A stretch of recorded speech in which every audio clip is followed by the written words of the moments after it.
Hello everyone, আজ একটা সারাদিনের ব্লগ ভিডিও নিয়ে চলে এসেছি।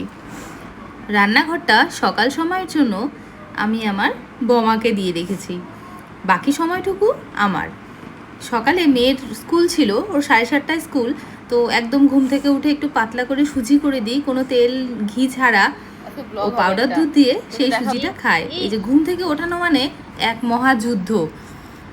শুয়ে শুয়ে ঘুমিয়ে ঘুমিয়ে ব্রাশ করে কোনো রকমের টেনে হিচড়ে তুলে নিয়ে তাকে রেডি করে দিলাম। যা হাত থেকে তাড়িয়ে দিলাম দুজন মিলে। তাহলে স্কুলের জন্য রেডি না? রেডি না?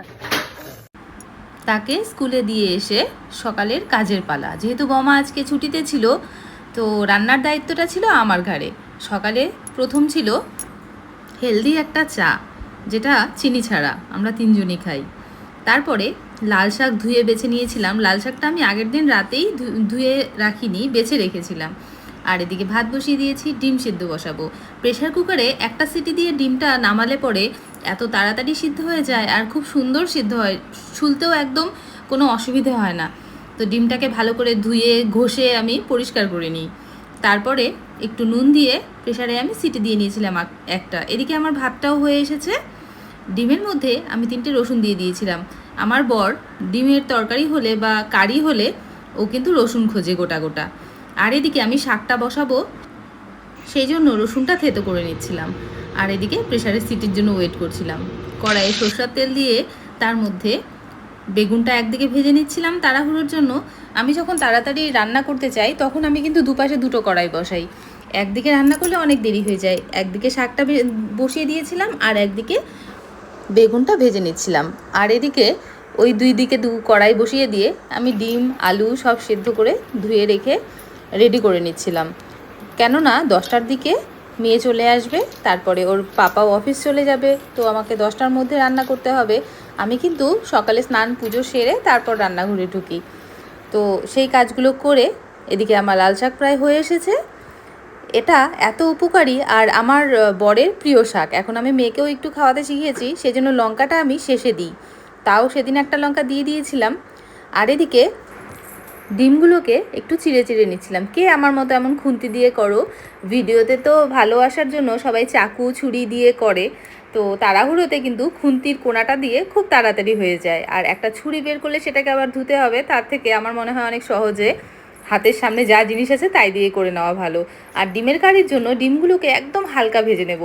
আমি একদম কড়া ভাজা পছন্দ করি না, ডিমটা সিদ্ধ বেশি করব না, নাহলে কিন্তু শক্ত শক্ত হয়ে যাবে। ডিমটা খুব সফট হয় এভাবে একদম কম ভেজে নিলে। আর এদিকে আমি ডিমের কারির জন্য কড়াই বসিয়ে তাতে আমি গোটা গরম মশলা তেজপাতা ফোড়ন দিয়ে তার মধ্যে কিছুটা কুচনো পেঁয়াজ দিয়ে মশলাটা দিয়ে দিচ্ছি। মশলার মধ্যে দিয়েছি আদা বাটা, রসুন বাটা, একটু টমেটো আর একটু পেঁয়াজ আর লঙ্কা। আমি একটু ঝাল ঝাল করে একদম মাখা মাখা করে করব কারিটা। এভাবে কারি রান্না করে দেখবে, খুব ভালো হয় খেতে। এর মধ্যে একটুখানি কাশ্মীরি লঙ্কার গুঁড়ো, তার সাথে দিয়েছি একটুখানি গরম মশলা গুঁড়ো, আর দিয়েছি একটু জিরে আর ধনে গুঁড়ো। এই সব কিছু দিয়ে ভালো করে মশলাটা কষতে থাকবো।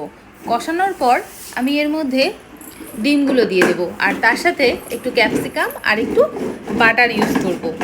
এইভাবে রান্না করে দেখবে, একটুখানি চিনি দেবে। এইভাবে ভালো করে মশলাটা কষাবো। কষানোর পর শেষের দিকেই কিন্তু আমি ডিমটা দেব।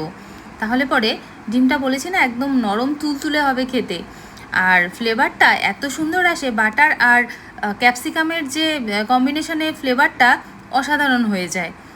আর গরম জল অবশ্যই ইউজ করবে, খুব বেশি পরিমাণে জল লাগবে না। আমি 2টো কাঁচা লঙ্কা দিয়ে দিয়েছিলাম। আমি কিন্তু ডিমের কারি এভাবেই রান্না করি, তো গন্ধটা অসাধারণ হয়। আর যদি আমি ক্যাপসিকাম বা বাটার আগে না ব্যবহার করি তাহলে কিন্তু একটুখানি ঘি দিয়ে দিই।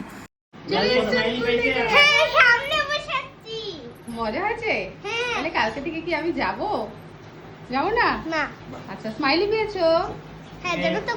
মেয়ে চলে এসেছে, এদিকে আমার ডিমের কারিও রেডি। এর মধ্যে আমি একটুখানি মিট মশলা দিয়ে দিয়েছিলাম। দেখতেই পাচ্ছ কত সুন্দর হয়েছে কালারটা, খেতেও কিন্তু অসাধারণ হয়েছে।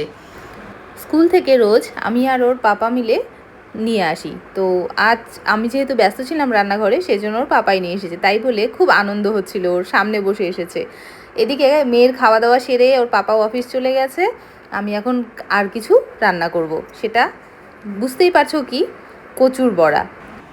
আরেকটা জিনিস রান্না করছি, তোমরা একটু কমেন্ট করে জানিও কি রান্না করছি বলো তো। এটা যেটা মানুষ ফেলে দেয়, অনেকেই আছে খায় না, কিন্তু এইভাবে রান্না করলে খুব ভালো লাগে। পেঁয়াজ আর কালো জিরে কাঁচা লঙ্কা দিয়ে যদি একটু ভাজা ভাজা করা যায়। মেয়ের জন্য আলাদা করে একটু ঝোল রান্না করে নিচ্ছিলাম, মেয়েরটাও রেডি, এদিকে ভাজাটাও রেডি। কি ভাজা অবশ্যই বলো। আর এদিকে আমি রান্নাঘরে রান্না করতে এলেই আমার মাথার মধ্যে কিছু ভূত চাপে, রান্নাঘর পরিষ্কার করা। যেহেতু সবসময় আমি রান্নাঘরটাতে থাকি না সকালবেলায়, তাই এই যে ঘষে ঘষে দাগ তুলছিলাম। সকালে রান্নার পরে অনেক সময়ই দাগগুলো বসে যায়, তো যে বমা রান্না করে বয়স হয়েছে রান্না করে দিয়ে চলে যায়, তো সেটা আমার ঠিকঠাকভাবে ক্লিন করা হয় না। তো কাল যেহেতু আমার রান্নাঘরটা পুরো আমার দখলে ছিল, সেই জন্য কিন্তু এই কাজগুলোও করে নিয়েছিলাম।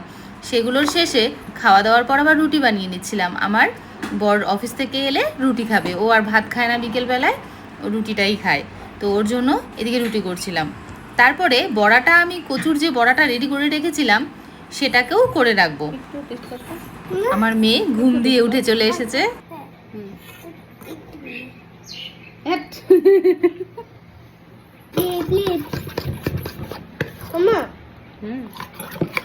বিকালে না পার্কে নিয়ে যাবা? হ্যাঁ, পারলাম না। আমার মহারানী আবার পার্কে যাওয়ার জন্য বায়না করছে, আর আমি ওর সাথে কিন্তু এমনভাবেই সময় কাটাই। ওর সাথে আমি একদম বন্ধুর মতো ব্যবহার করি, আর ও আমাকে বন্ধুই মনে করে।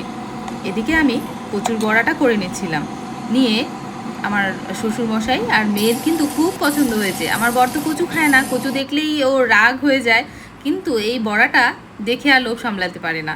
এটা কিন্তু সবাই মিলে আনন্দ করে খায়। তো এই ছিল আমার আজকের ব্লগ ভিডিও। কেমন লাগলো অবশ্যই জানিও, ভালো লাগলে পাশে থেকো।